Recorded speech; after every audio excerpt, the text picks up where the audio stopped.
সৎ নেতৃত্বের অভাব, দখল ও বৈষম্যের শিকার দেশ। বাংলাদেশে সৎ নেতৃত্বের অভাব দিন দিন প্রকট হচ্ছে।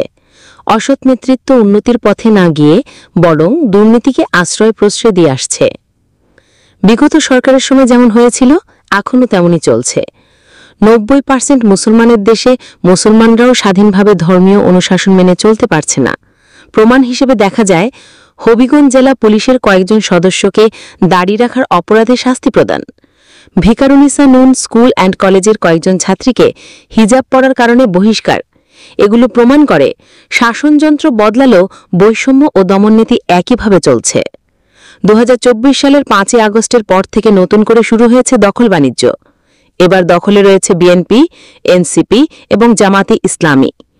তারা দখল করছে বালুমহাল, জলমহাল, বন, পাহাড়, জমি দখল, বাড়ি দখল, বিভিন্ন ব্যাংক, বীমা এবং শিক্ষা প্রতিষ্ঠান। প্রশ্ন হল, জনগণের প্রত্যাশা কি কখনো পূর্ণ হবে? মনে হয় না। আগে এসব দখল করত আওয়ামী লীগের প্রভাবশালী নেতারা। তাদের বিদায় হয়েছে, কিন্তু এখন দখল করছে অন্যরা। বিস্তারিত দেখুন আগামী 5 সেপ্টেম্বর সন্ধ্যায় 7টায় বাংলা ইউটিউব চ্যানেলে। চ্যানেল লিংক নিচে দেওয়া হলো।